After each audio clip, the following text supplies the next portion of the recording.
Assalamualaikum warahmatullahi wabarakatuh.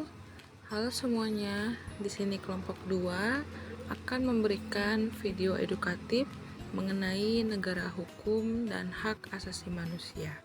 Sebelum membahas lebih lanjut, apakah kalian tahu mengenai apa itu negara hukum dan hak asasi manusia? Negara hukum atau Rechtsstaat adalah konsep di mana penyelenggaraan kekuasaan pemerintah didasarkan pada hukum yang berlaku secara mutlak. Dalam negara hukum, semua tindakan pemerintah dan individu harus sesuai dengan aturan hukum yang menjamin keadilan bagi seluruh masyarakat.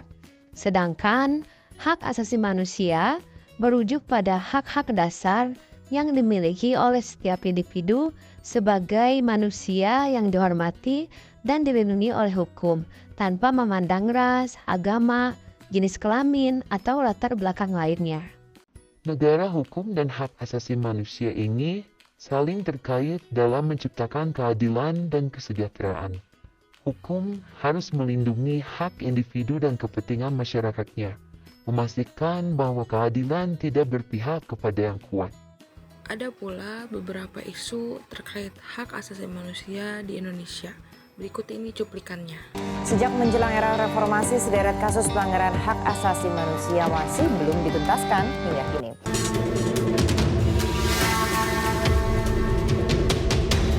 Saya sebagai Kepala Negara Republik Indonesia mengakui bahwa pelanggaran hak asasi manusia yang berat memang terjadi di berbagai peristiwa.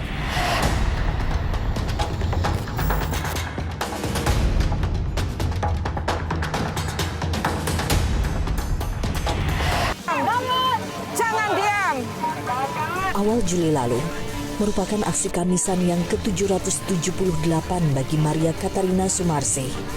Setiap hari Kamis, para keluarga korban pelanggaran HAM berat berkumpul di depan istana menagih penyelesaian negara. Dan Joko Widodo dan pemerintah mengakui telah terjadi banyak pelanggaran hak asasi manusia berat di Indonesia. Selanjutnya, Saudara Menko Bidang Hukum, HAM, dan Imigrasi Yusril Iza Mahendra menegaskan pemerintah akan menindaklanjuti rekomendasi-rekomendasi Komnas HAM soal penyelesaian kasus HAM. Menurut Yusril, Presiden Prabowo berkomitmen untuk menyelaraskan program pemerintah dan rekomendasi Komnas HAM. Prabowo, menurut Yusril, punya komitmen teguh menghormati prinsip HAM. Pemerintah berupaya memperbaiki sistem HAM dan berupaya juga menyelesaikan isu-isu HAM di masa lalu. Nah, jadi itu teman-teman, itu adalah beberapa cuplikan pelanggaran HAM berat pada masa Presiden Joko Widodo. Sedangkan pada masa Prabowo saat ini, seperti yang ada pada tayangan video terakhir, bahwa Menko Bidang Hukum dan HAM Yusril Iza Mahendra menegaskan akan menindaklanjuti penyelesaian kasus HAM di Indonesia saat ini.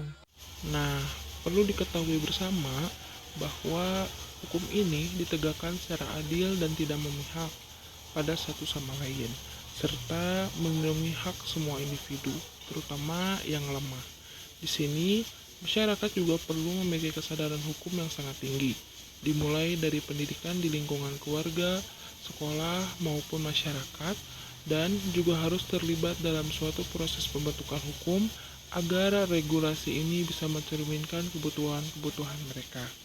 Maka dapat disimpulkan bahwa hukum yang efektif dan adil dapat menjadi alat pemersatu rakyat dengan cara menjaga ketertiban, mengintegrasikan keanekaragaman, mendorong partisipasi masyarakat, serta dapat berfungsi sebagai penggerak pembangunan dan menentukan alokasi wewenang secara transparan. Dengan demikian, hukum bukan hanya sebagai instrumen kontrol sosial, tetapi juga sebagai alat perubahan sosial yang integral bagi keberlangsungan masyarakat yang harmonis dan sejahtera. Nah, itulah video edukatif singkat yang dapat kami sampaikan mengenai himbauan positif terhadap negara hukum dan hak asasi manusia. Kami dari kelompok 2 pamit. Terima kasih.